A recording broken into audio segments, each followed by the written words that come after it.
The fluorescent lights of the Montpelier State House cast harsh shadows across the marble floors as Ezra Taft pushed his janitor's cart down the empty corridor. 23 years of night cleaning had taught him to move silently through these halls where Vermont's political elite made their deals during daylight hours. The building held secrets in every corner, whispered conversations that echoed long after the speakers had gone home. Tonight felt different. The air carried an electric tension that made the hairs on his weathered arms stand on end. Senator Margaret Whitmore's office door stood slightly ajar, unusual for the meticulous woman who had served Vermont for 3 decades. Ezra approached cautiously, his rubber-soled shoes squeaking against the polished stone. Inside, papers were scattered across the antique mahogany desk. A coffee cup sat half-empty, lipstick staining the rim. The computer screen glowed with an unsaved document, cursor blinking at the end of an incomplete sentence. Everything suggested hasty departure, as if Senator Whitmore had fled mid-thought.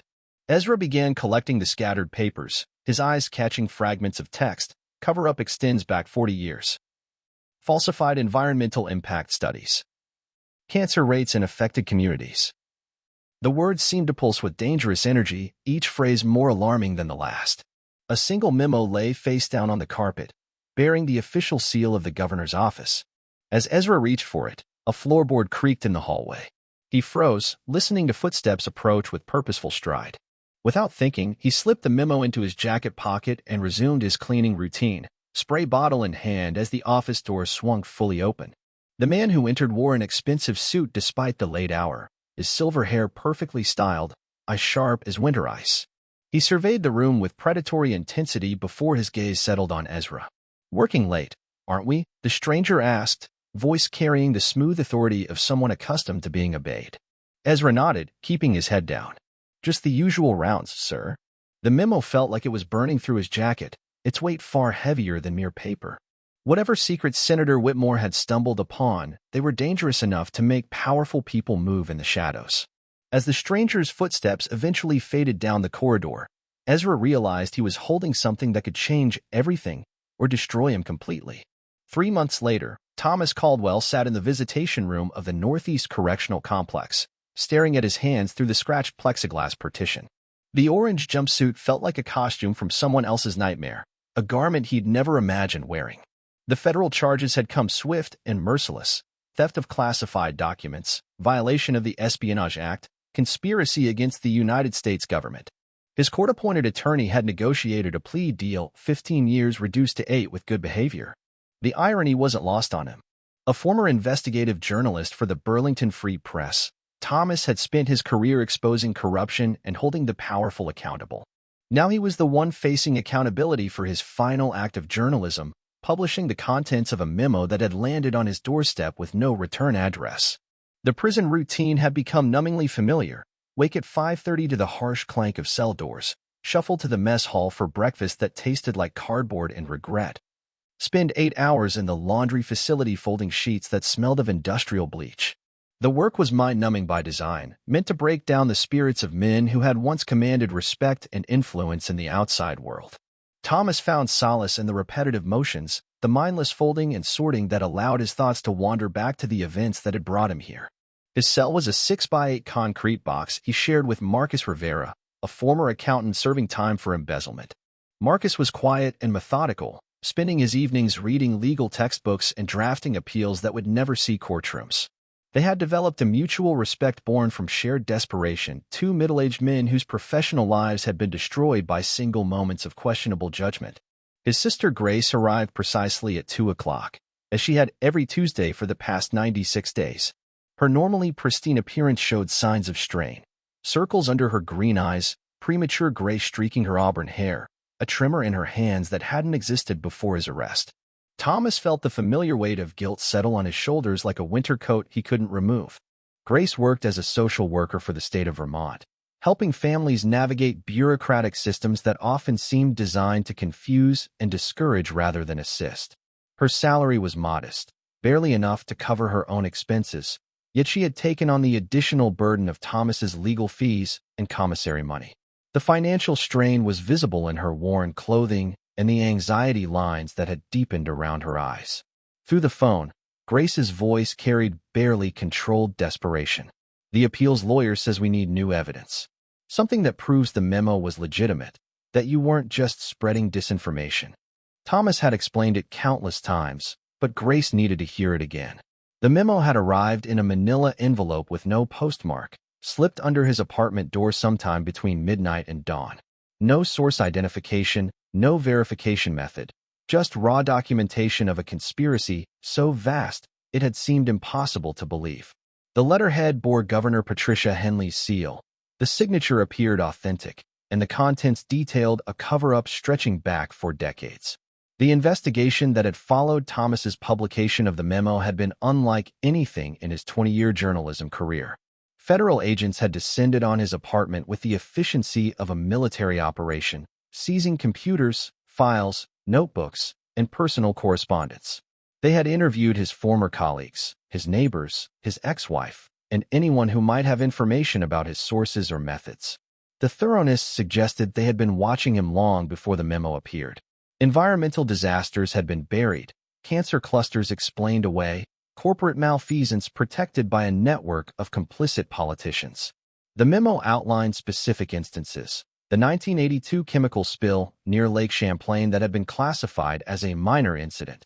The falsified water quality reports from 3 counties. The suppressed medical studies linking industrial pollution to childhood leukemia rates that were 3 times the national average. Thomas had spent 2 weeks attempting to verify the information independently. Corporate records that should have been public had vanished from state archives. Medical researchers who had conducted environmental health studies in the 1980s and 1990s had either died, retired, or refused to speak on record. The pattern of obstruction had been so systematic that it became evidence in itself. The source never came forward, Thomas reminded Grace. Even after my arrest, even after the trial. That tells me they're either dead or too terrified to surface. Grace leaned closer to the glass, her breath fogging the surface. Or it tells me you were set up. That someone wanted to destroy your credibility by feeding you false information. The possibility had occurred to Thomas during the long nights in his cell, but his journalistic instincts rejected it. The memo's details were too specific, too internally consistent, too devastating to have been fabricated solely to trap one small-time reporter. Someone with insider access had assembled that documentation, someone who understood the intricate web of complicity it exposed. His legal troubles had started within hours of publication. Federal agents had appeared at his apartment before dawn, armed with search warrants and grim expressions. The speed of their response suggested surveillance, as if they had been waiting for him to make exactly this mistake. Thomas's editor at the Free Press had immediately distanced the paper from the story, claiming they had never authorized its publication. Technically true, since Thomas had freelanced the piece to a small online news site after his editor refused to touch it. The prosecution's case had been devastating in its simplicity. They produced evidence that the memo was a fabrication. Forensic analysis showing the letterhead had been digitally manipulated, handwriting experts who testified the signature was a forgery, former government officials who swore under oath that no such document had ever existed. Thomas's defense attorney had been overworked and underprepared, unable to challenge the technical evidence or locate witnesses who might corroborate the memo's contents. "I've been thinking about Dad's old contacts," Grace said, her voice dropping to barely above a whisper. "People from his environmental advocacy days. Someone who might remember the incidents mentioned in the memo. Their father, Benjamin Caldwell, had been a grassroots activist in the 1980s, organizing communities affected by industrial pollution. He had died 10 years earlier, taking his knowledge and connections to the grave. But Grace was right. There might be survivors from those battles, people who had witnessed the cover-ups firsthand. It's dangerous, Thomas warned. Look what happened to me for just publishing the story. Anyone who helps us becomes a target. Grace's jaw set with familiar Caldwell stubbornness. Then we better make sure we do this right. No mistakes, no half measures. Either we prove that Memo was real, or you spend the next 8 years in here for nothing. As visiting hours ended and Grace departed, Thomas felt something he hadn't experienced since his arrest. Hope. It was fragile and probably foolish, but it represented the possibility that the truth might eventually surface. Somewhere in Vermont, evidence existed that could vindicate him and expose the conspiracy he had tried to reveal. The challenge would be finding it before the people who had destroyed his life could destroy anyone else who got too close to their secrets. Grace Caldwell's investigation began in the basement of her childhood home in Brattleboro, surrounded by her father's meticulously organized files. Benjamin Caldwell had been methodical in his activism, documenting every meeting, every protest, every suspected environmental violation with the precision of a man who understood that truth required evidence. Boxes of folders contained 30 years of correspondence, photographs, and research notes that painted a picture of systematic environmental abuse across southern Vermont. The first breakthrough came in a folder labeled Lake Champlain, Chemical Incidents 1980 to 1985. Her father's handwritten notes described a spill at the Whitmore Chemical Processing Plant in March 1982, exactly matching the date referenced in Thomas's controversial memo. According to Benjamin's documentation, the spill had contaminated groundwater in 3 surrounding towns, but company officials had claimed only minimal environmental impact in their reports to state regulators. What made the discovery extraordinary was a photograph paperclip to the incident report. The black and white image showed dozens of dead fish floating in Otter Creek, their pale bellies reflecting the morning sun. On the back, Benjamin had written, March 15, 1982, 2 days after Whitmore Chemical claimed no environmental damage. Took this before state inspectors arrived and had creek cleaned by evening. Grace's hands trembled as she realized the implications. Her father had documented evidence that directly contradicted the official narrative, evidence that supported the authenticity of Thomas's leaked memo. But as she continued reading, the picture became more complex and troubling. Benjamin's notes referenced conversations with Dr. Eleanor Patterson, a state environmental scientist who had conducted the initial assessment of the chemical spill. According to the documentation, Dr. Patterson had found elevated levels of carcinogenic compounds in local groundwater samples, but her final report had concluded the contamination posed no significant health risk. Benjamin had suspected the report had been altered or suppressed, but he had never been able to prove it. The search for Dr. Patterson led Grace to the Vermont State Archives, where environmental impact studies from the 1980s were stored in temperature-controlled facilities. The elderly archivist, Harold Finch, remembered the case when Grace explained her research. His weathered face grew troubled as he located the relevant files. Funny thing about those Whitmore chemical documents, Harold said, pulling a thin folder from the filing cabinet. They requested access to this exact file about 6 months ago. First time anyone had looked at it in decades, then suddenly it becomes popular. The folder contained Dr. Patterson's official report, exactly as Benjamin had described, a sanitized assessment that downplayed the environmental damage and health risks. But Harold's revelation about recent access raised alarming questions. Who had been researching the same historical incident that Thomas's memo had exposed? And why had they done so months before the memo became public? Grace photographed every document in the file, but the mystery deepened when Harold mentioned that Dr. Patterson's original field notes and laboratory results weren't included. Those materials, he explained, had been transferred to a separate, restricted access collection that required special authorization to review. Dr. Patterson retired about 15 years ago, Harold explained. Moved up to Stowe, last I heard. Kept to herself after she left the state environmental office. Some folks said she was bitter about how her career ended, but I never got the full story. The drive to Stowe took Grace through the heart of Vermont's Green Mountains, past covered bridges and maple farms that represented the state's pristine image. The contrast between this pastoral beauty and the industrial contamination her father had documented felt surreal, as if 2 different Vermonts existed in parallel dimensions. She passed through small towns where white church steeples rose above tree lines and general stores advertised local honey and hand-carved crafts, communities that seemed untouched by the environmental crimes documented in her father's files. The GPS led her up increasingly narrow roads that wound through dense forests of maple, birch, and pine. Occasional glimpses of the distant mountains revealed autumn colors that attracted tourists from across New England, but Grace's mission cast everything in darker shades. She was traveling into the past, seeking connections to events that powerful people had worked for decades to erase from public memory. Dr. Eleanor Patterson lived in a modest farmhouse surrounded by overgrown gardens and towering pine trees. At 78, she moved slowly but with purpose, her keen blue eyes suggesting a mind that remained sharp despite her advancing years. The property showed signs of recent neglect, untended flower beds, peeling paint on the shutters, a sagging front porch that suggested limited mobility or energy for maintenance. When Grace explained her mission, Dr. Patterson's expression shifted from curiosity to wariness. She invited Grace inside with obvious reluctance, glancing repeatedly toward the road as if expecting unwelcome visitors. The interior of the farmhouse reflected a life dedicated to scientific pursuits. Bookshelves filled with environmental journals, mounted topographical maps of Vermont watersheds, and framed photographs of field research expeditions from decades past. "Your brother published that memo about the old chemical spills," Dr. Patterson said, inviting Grace into a living room filled with scientific journals and houseplants. I wondered when someone would come asking questions. Grace spread her father's photographs across the coffee table, including the image of dead fish in Otter Creek. Dr. Patterson studied them with professional interest, occasionally nodding or making soft sounds of recognition. "I remember this spill very clearly," Dr. Patterson finally said. "It was one of the worst environmental disasters I investigated during my career, but you'd never know it from reading my official report." The story that emerged over the next 2 hours was devastating in its implications. Dr. Patterson had indeed found dangerous levels of chemical contamination in the groundwater, soil, and creek water following the Whitmore chemical spill. Her initial assessment had recommended immediate evacuation of nearby residents and extensive remediation efforts that would have cost millions of dollars.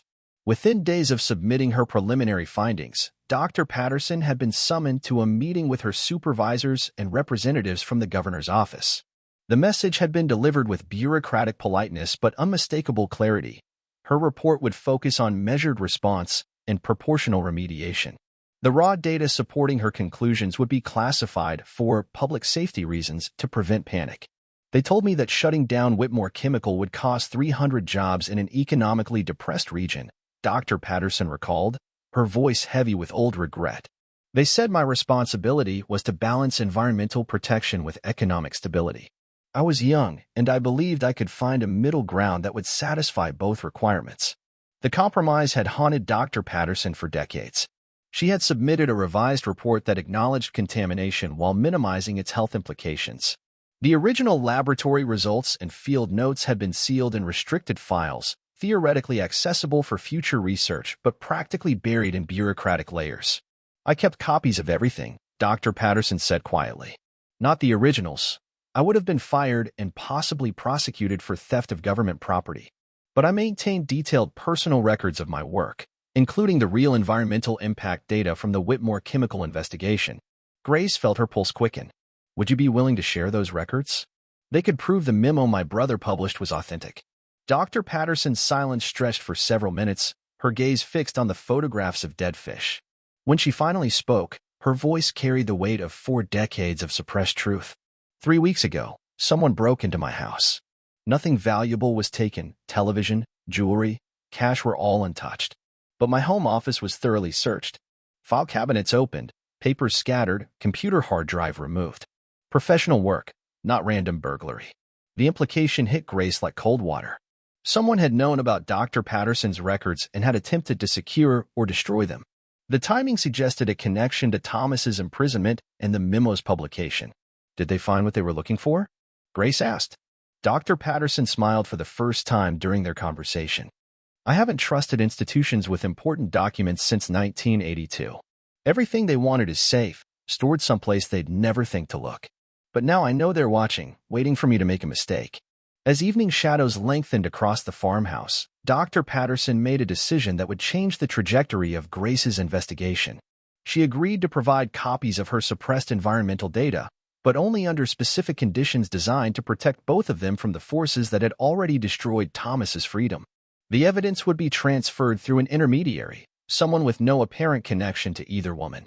Dr. Patterson would make the materials available at a predetermined location, while Grace would retrieve them without direct contact. The arrangement felt like something from an espionage novel, but the break-in at Dr. Patterson's home had demonstrated that the stakes were genuinely dangerous. "There's something else you need to understand," Dr. Patterson said as Grace prepared to leave. "The Whitmore chemical cover-up wasn't an isolated incident. What I discovered during my career suggests a pattern of suppression that extends across multiple agencies and decades. Your brother's memo might have exposed just the tip of something much larger." Driving back through the darkened mountains, Grace felt the weight of expanding conspiracy.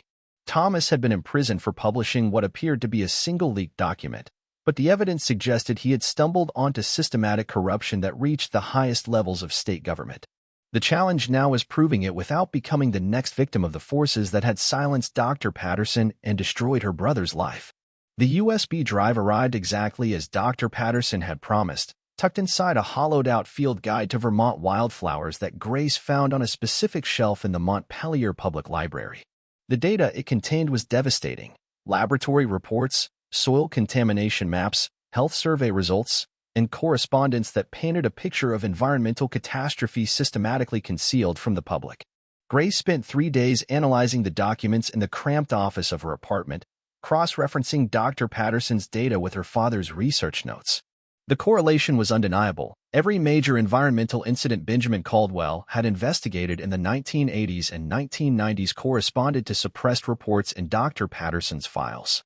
Chemical spills, groundwater contamination, air quality violations, and industrial accidents had been consistently downplayed or hidden entirely. The documents revealed a sophisticated system of information control that operated across multiple agencies and decades. Environmental impact studies were routinely altered before publication, with original findings relegated to classified files that required special authorization to access. Scientists who questioned official conclusions found their research funding terminated, their career advancement blocked, their professional reputations systematically destroyed through whisper campaigns and administrative harassment. But the most shocking discovery was a medical study that Dr. Patterson had conducted in 1987, examining cancer rates in communities near industrial facilities. The data showed childhood leukemia rates that were 340% above the national average in affected areas, with similar spikes in lung cancer, liver disease, and birth defects.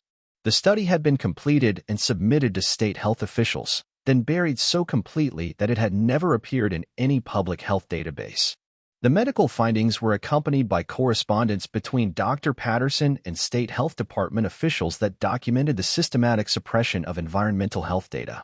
Letters showed direct pressure from Governor Henley's office to minimize health risks in public reports, with explicit threats of budget cuts and personnel changes if scientists failed to cooperate with administration priorities. Grace realized she needed help interpreting the scientific data and understanding its legal implications. Her first call was to Marcus Chin, a former colleague of Thomas's at the Burlington Free Press who had specialized in environmental reporting before moving to investigative work for Vermont Public Radio. Marcus had been one of the few journalists who hadn't distanced himself from Thomas after the federal charges. They met at a coffee shop in Burlington's Old North End, far from the downtown areas where political figures and lobbyists conducted their business. Marcus examined Dr. Patterson's data on his laptop, occasionally whistling softly or muttering technical terms Grace didn't understand. His excitement was evident as he began to grasp the scope of the documentation. The coffee shop buzzed with the energy of college students and young professionals, their conversations focused on mundane concerns like coursework and weekend plans. Grace envied their innocence, their ability to navigate daily life without confronting the systematic corruption that had destroyed her brother's freedom. She wondered how many people lived their entire lives without understanding the extent to which powerful interests manipulated information and institutions for private gain. "This is extraordinary," Marcus said, scrolling through cancer incidence maps that showed clear correlation between industrial sites and disease clusters. If these findings are legitimate, we're looking at one of the most significant environmental health scandals in state history. The economic liability alone would be hundreds of millions of dollars. Grace felt a surge of vindication for her brother, but Marcus's next observation sobered her enthusiasm. "The problem is authentication. Your brother was convicted because prosecutors proved his memo was a forgery. Even if Dr. Patterson's data is genuine, we need to establish an unbroken chain of custody and verify that these documents haven't been altered or fabricated." The authentication challenge led them to Rebecca Torres, a forensic document analyst who had testified in several high-profile cases involving government records.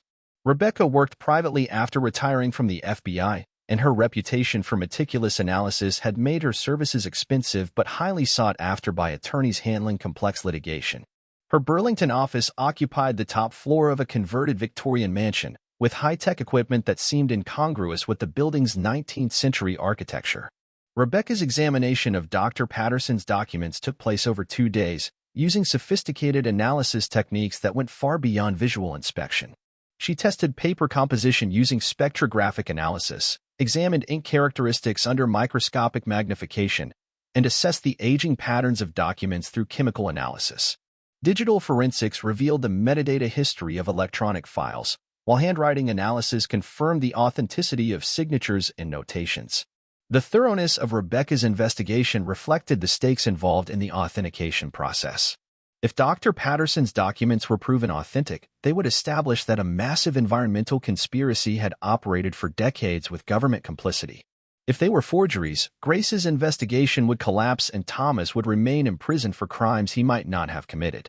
After 4 hours of examination, Rebecca delivered her preliminary assessment with scientific caution.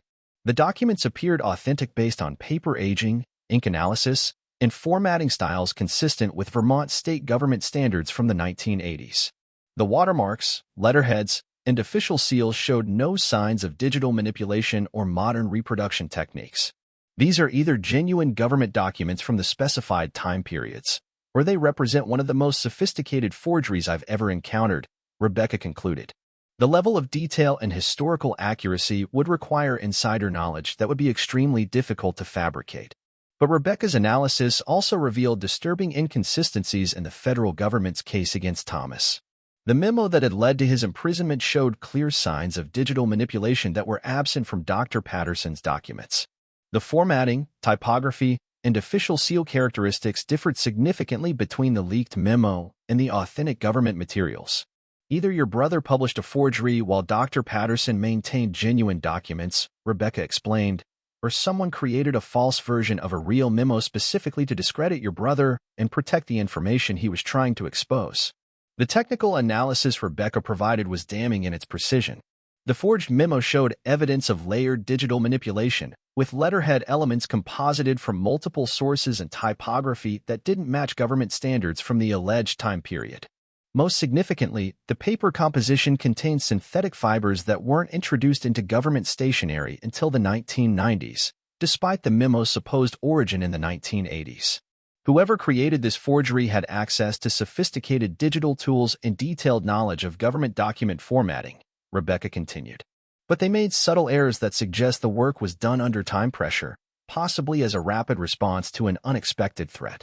The forensic evidence painted a picture of elaborate deception specifically designed to destroy Thomas's credibility and credibility. Someone with inside knowledge of government operations had created a false document that contained just enough authentic-seeming information to fool initial scrutiny, while incorporating fatal flaws that would be discovered during detailed forensic analysis. Grace realized the implications extended far beyond her brother's case.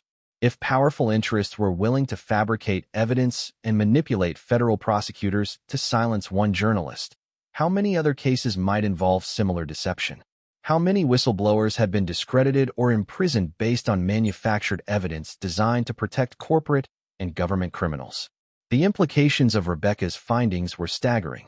If Thomas had been framed, it suggested a level of coordination and resources that went far beyond simple damage control. Someone with access to government materials, sophisticated technical capabilities, and detailed knowledge of the original documents had constructed an elaborate deception specifically to destroy Thomas's credibility.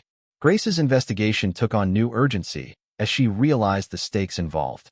She began researching the financial interests that would be threatened by exposure of the environmental cover-ups. Whitmore Chemical had been sold to a larger corporation in 1995, which had itself been acquired by a multinational conglomerate with billions in annual revenue. The potential liability for decades of environmental damage and health consequences would threaten the survival of companies that employed thousands of people across multiple states. The web of political connections became clearer as Grace traced campaign contributions, lobbying expenditures, and family relationships between corporate executives and government officials. Senator Margaret Whitmore, whose office had been the apparent source of the original memo, sat on environmental oversight committees while her family maintained financial interests in chemical and manufacturing companies. Governor Patricia Henley had received substantial campaign funding from corporations that would face massive liability if the environmental cover-ups were exposed. But Grace's most disturbing discovery came through public records research that revealed a pattern of suspicious deaths and disappearances among people who had been involved in environmental activism or research during the 1980s and 1990s. 3 environmental scientists who had worked on groundwater contamination studies had died in accidents within a 5-year period. 2 community activists who had organized opposition to industrial facilities had disappeared under unexplained circumstances. A journalist who had investigated chemical spills in the early 1990s had committed suicide despite having no history of mental health problems. The pattern might have been coincidental, but the statistical probability of so many deaths and disappearances among such a small population was virtually zero. Grace realized she was investigating something far more dangerous than simple political corruption. She was uncovering evidence of systematic elimination of threats to powerful interests. Marcus helped her compile the evidence into a comprehensive file that could be presented to federal authorities, but their research had also revealed the extent to which various agencies had been compromised or co-opted. The Environmental Protection Agency, FBI, Department of Justice, and state regulatory bodies had all been involved in the cover-ups or had failed to investigate obvious patterns of wrongdoing. "We need someone outside the system," Marcus concluded after reviewing their options for seeking justice. Someone with the authority and independence to investigate corruption at this level without being influenced by the same interests that have been suppressing this information for decades. Grace's solution came from an unexpected source. A former Vermont state prosecutor named David Larkin, who had left government service to work with the Southern Poverty Law Center on environmental justice cases. David had a reputation for taking on powerful interests and had successfully prosecuted several high-profile corruption cases involving corporate pollution and government complicity. When Grace and Marcus presented their evidence to David, his reaction confirmed the significance of their discoveries. He recognized several names from his own investigations into environmental crimes, and Dr. Patterson's data filled gaps in cases he had been unable to pursue due to lack of evidence. "This is exactly what we've been looking for," David explained. "Evidence of systematic suppression of environmental health data that establishes a pattern of conspiracy and cover-up. If we can prove your brother was framed to prevent exposure of this information, we have grounds for overturning his conviction and pursuing criminal charges against the real perpetrators." But David also warned that their investigation had likely been detected by the same forces that had tried to suppress the original information. The break-in at Dr. Patterson's house, the sophisticated forgery used to frame Thomas, and the pattern of deaths among environmental activists suggested they were facing opponents with substantial resources and willingness to use extreme methods. "From this point forward, you're all at risk," David cautioned. "These people have killed to protect their secrets, and they won't hesitate to do it again if they feel threatened." As Grace left David's office, she felt the weight of responsibility and danger settling on her shoulders. Her brother's freedom depended on her ability to expose a conspiracy that had successfully concealed itself for 4 decades. But the evidence she had gathered also made her a target for forces that had already demonstrated their willingness to destroy anyone who threatened their interests. The investigation was no longer just about clearing Thomas's name. It had become a fight for survival against enemies who controlled institutions, manipulated legal systems, and eliminated opposition with ruthless efficiency. Grace realized that her next moves would determine not only her brother's fate, but whether the truth about Vermont's environmental crimes would ever see daylight. The first sign of danger came through Dr. Patterson's emergency contact protocol. Grace found the coded message tucked inside her morning newspaper: "Garden roses need immediate attention." It meant Dr. Patterson was under surveillance or direct threat, and their communication had been compromised. Grace drove to Stowe immediately, her hands gripping the steering wheel as she navigated the winding mountain roads with uncharacteristic urgency. The autumn foliage that normally attracted thousands of tourists now seemed ominous, providing cover for surveillance vehicles and concealing potential threats around every curve. She kept checking her rearview mirror for signs of pursuit, though her untrained eye might not recognize professional surveillance techniques. The farmhouse appeared normal from the road, but Grace's trained social worker instincts detected subtle signs of disturbance. The mailbox flag remained raised despite the morning mail delivery, suggesting Dr. Patterson hadn't completed her usual routine. The kitchen window that always remained open during daylight hours was closed and shuttered. Most significantly, the elderly woman's car was missing from its usual parking spot beside the garden shed. Grace found the farmhouse empty with signs of hasty departure. Furniture was overturned in the living room, books scattered across the floor, and family photographs removed from their frames. The systematic nature of the search suggested professional work, not random vandalism or robbery, but methodical examination of every possible hiding place for documents or evidence. A neighbor, Mrs. Elizabeth Hartwell, emerged from the adjacent property as Grace stood in the driveway trying to make sense of the scene. The elderly woman walked with the aid of a wooden cane, but her eyes were sharp with concern and curiosity. Mrs. Hartwell reported seeing Dr. Patterson leave in the company of two men in dark suits, claiming to be federal agents investigating environmental fraud. But something about their demeanor had troubled the elderly witness, too aggressive, too impatient for real law enforcement officers. They had shown identification badges, but from her distance Mrs. Hartwell couldn't verify their authenticity. Dr. Patterson seemed frightened, Mrs. Hartwell explained, her voice trembling with age and worry. She kept looking back at the house as they walked to their car, like she was trying to remember something important she'd forgotten. When I waved, she didn't wave back, which isn't like her at all. The description of the alleged federal agents didn't match Grace's knowledge of legitimate law enforcement procedures. Real FBI agents would have coordinated with local police, provided advance notice to witnesses, and followed established protocols for interviewing elderly subjects. The aggressive approach and apparent intimidation suggested private security contractors or corporate operatives masquerading as government officials. Grace searched the property methodically, looking for any sign of Dr. Patterson's whereabouts or evidence of her emergency backup plans. The greenhouse behind the main house had been searched as thoroughly as the interior, with plant containers overturned and soil scattered across the floor. But the searchers had missed a waterproof container hidden beneath the floor of the potting shed, concealed under a loose floorboard that required specific knowledge to locate. The container held Dr. Patterson's insurance policy against exactly this scenario, detailed instructions for recovering copies of all environmental documents, contact information for trusted allies, and a video recording that laid out her entire story with scientific analysis and historical context. The recording had been made recently, suggesting Dr. Patterson had anticipated the danger and prepared accordingly. The video was devastating in its comprehensiveness and authority. Dr. Patterson spoke directly to the camera with the precision of a scientist presenting research findings, methodically explaining the environmental cover-ups, health consequences, and government complicity she had witnessed during her career. She provided specific dates, names, and locations that could be independently verified, while demonstrating the connections between past environmental crimes and ongoing public health crises. But the recording also revealed information that Grace hadn't known. Dr. Patterson's recent contact with other environmental scientists who had experienced similar pressure to suppress research findings. A network of retired government researchers had been quietly sharing information about systematic suppression of environmental health data, building a comprehensive picture of corruption that extended far beyond Vermont's borders. "I'm recording this because I believe my life is in danger," Dr. Patterson said in the video, her voice steady despite the obvious stress. "The people who have been covering up these environmental crimes for decades will not hesitate to eliminate anyone who threatens to expose their operations.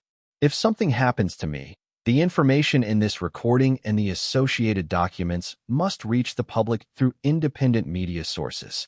Grace realized the weight of responsibility that had fallen on her shoulders. Dr. Patterson's disappearance confirmed that the conspiracy was willing to use extreme measures to protect their secrets, including kidnapping or possibly murdering elderly scientists who possessed damaging information. The evidence Grace had gathered made her the next logical target for elimination or neutralization. David Larkin's response to Dr. Patterson's disappearance was swift and strategic.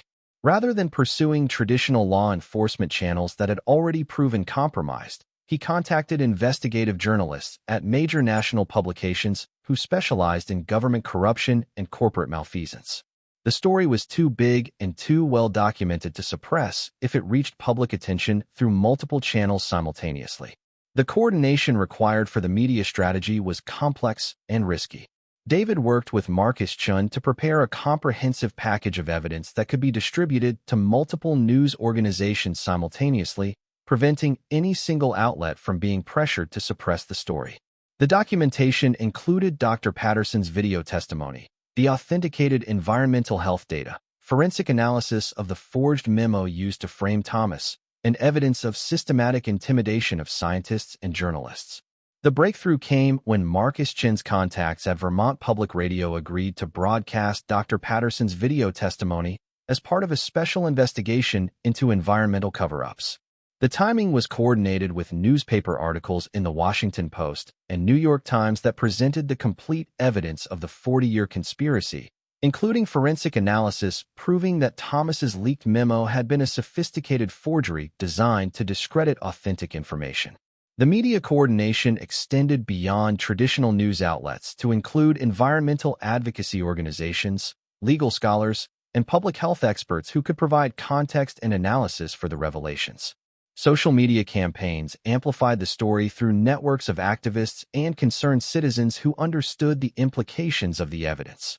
The public reaction was immediate and overwhelming.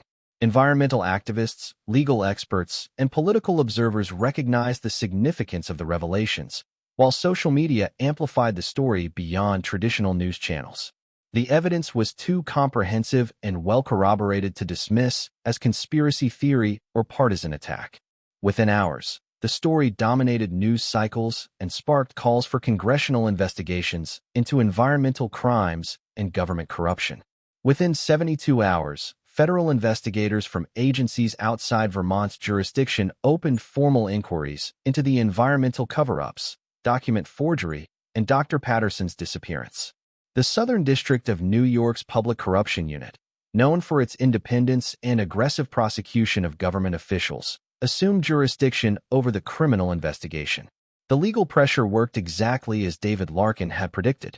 Faced with irrefutable evidence of their crimes and the prospect of federal prosecution, key figures in the conspiracy began seeking plea agreements in exchange for testimony against their collaborators. Senator Whitmore's chief of staff admitted to creating the forged memo used to frame Thomas, while Governor Henley's environmental advisor confirmed decades of suppressed environmental health data. But the most damaging testimony came from corporate executives who had orchestrated the cover-ups through campaign contributions, lobbying pressure, and direct threats against government scientists and journalists. The web of corruption extended far beyond Vermont, implicating federal environmental agencies and multinational corporations in systematic suppression of public health information. Thomas's conviction was overturned within 6 months, based on prosecutorial misconduct and evidence that the charges had been fabricated to silence legitimate journalism. His release from prison became a media event that highlighted the dangers faced by investigative reporters and the lengths to which powerful interests would go to suppress inconvenient truths. Dr. Patterson was found alive but traumatized in a private psychiatric facility in New Hampshire, where she had been held against her will under false commitment papers. Her rescue and testimony provided the final evidence needed to secure convictions against the conspiracy's leadership, including former Governor Henley and several corporate executives. The financial consequences for the companies involved were staggering: billions in environmental cleanup costs, medical monitoring for affected communities, and punitive damages that forced several subsidiaries into bankruptcy. The human cost was equally devastating. Hundreds of unnecessary deaths from environmental cancers, birth defects, and children born near contaminated sites in communities that had suffered in silence for decades. Grace found herself transformed by the investigation, shifting from her career in social work to environmental law and advocacy. The skills she had developed researching her brother's case translated naturally to representing communities affected by corporate pollution and government neglect. Her first-hand experience with corruption and cover-ups made her an effective advocate for transparency and accountability. Thomas returned to journalism with renewed purpose, establishing an independent news organization focused on environmental justice and government accountability. His experience with false imprisonment and character assassination gave him unique credibility with sources who had been intimidated into silence by powerful interests. The organization's first major investigation exposed similar cover-ups in 3 other states, establishing a pattern of environmental crime that extended across the country. The systemic changes that resulted from the Vermont revelations were significant but incomplete. New laws strengthened protections for government scientists and journalists, while environmental justice provisions required meaningful community participation in regulatory decisions.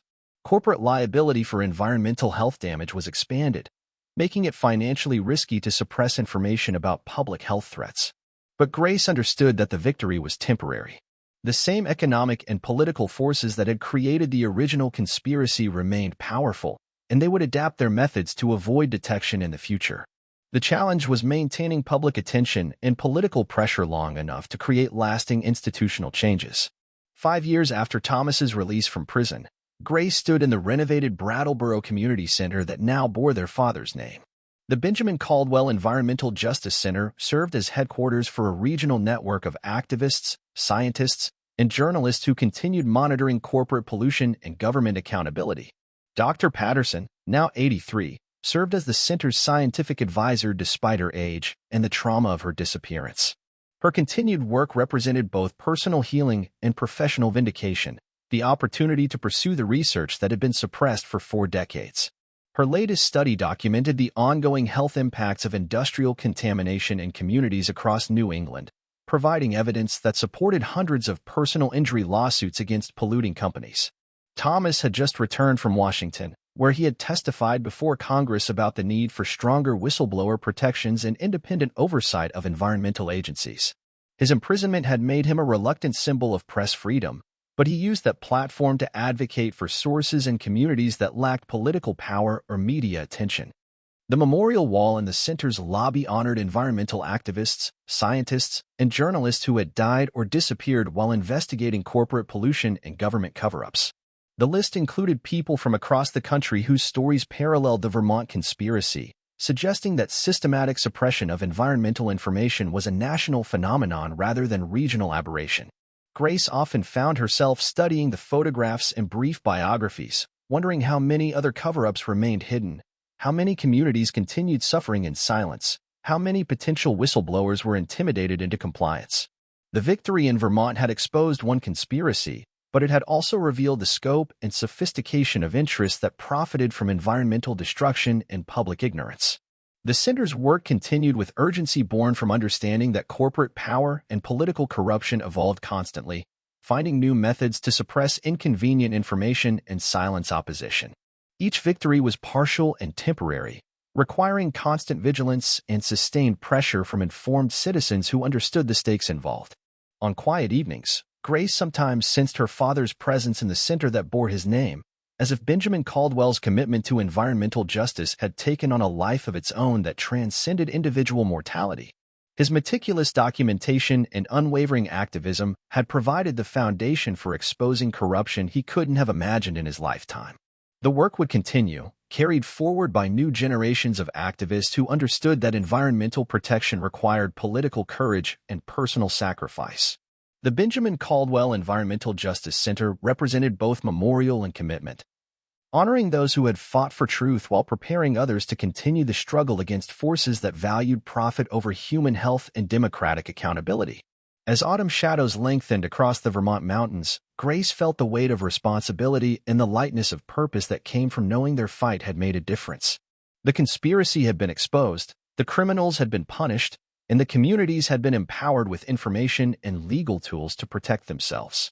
But the larger battle for environmental justice and government transparency continued, requiring the same dedication and courage that had sustained her family through 4 decades of struggle against seemingly impossible odds.